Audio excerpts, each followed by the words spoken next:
Party for securing this debate and thank Lord Young for his particularly ringing conclusion to his introduction. In a world of floods of dodgy or fake information, where commercial imperatives push broadcasters and publishers driven by the profit motive to even further extremes, where the nation needs reliable sources of information that brings together common understandings of the condition of itself, we need public service broadcasting, particularly the BBC. As the Green Party's long-term vision for the UK's future puts it, we need a shared space for all citizens in which information and education are given equal precedence with entertainment. When there's a massive pressing issue of coronavirus or flooding, the BBC should be there, providing immediate, authoritative and often local information that serves its communities and the local interest and the national interest. When the topic is contentious and contested, immigration or economics, it should be providing thoughtful, accessible information, able to support informed, careful debate.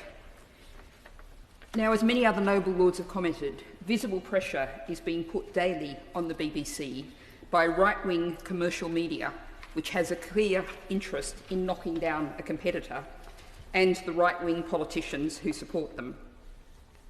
Now, the Green Party has many criticisms of the BBC's approach, but rather than using that as an argument to allow decline, let's make it an argument for improvement.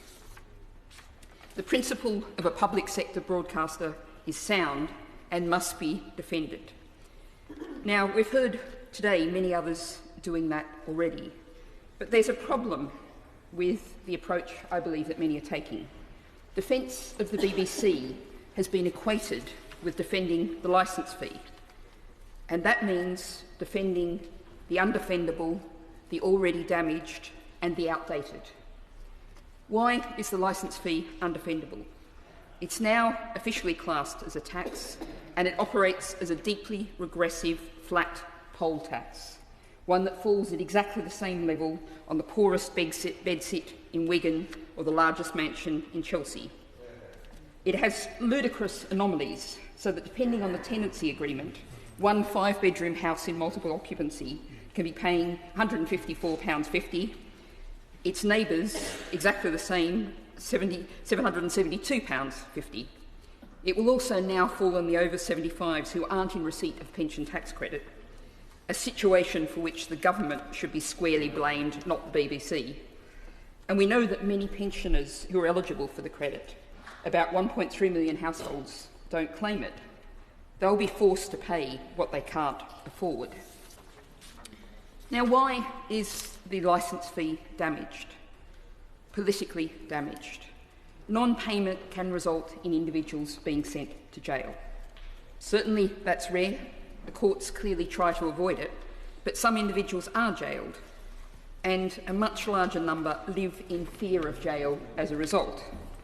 And that for non-payment of a sum that many of them simply can't afford. I think that's impossible for those concerned about the vulnerable to defend. And finally, the licence fee is outdated. As the noble Lord Viscount Colville referred to, the whole media landscape is changing. Almost half of UK households now subscribe to a subscription video on demand, Netflix, Amazon TV and similar. And the very idea of the TV as a box in the corner or a screen on the wall that collects signals is going fast. By the time the current BBC Charter ends in December 2027, we'll certainly be much further down this road. So I would argue, my lords, this is not the way forward. We have to maintain funding of the BBC, but instead of the poll tax funding model, what we need is a secure, hypothecated slice of general taxation for the BBC for the future, perhaps established by the mechanism of the Funding Commission, as your Lordship's House's Select Committee recommended. My Lord, I'm grateful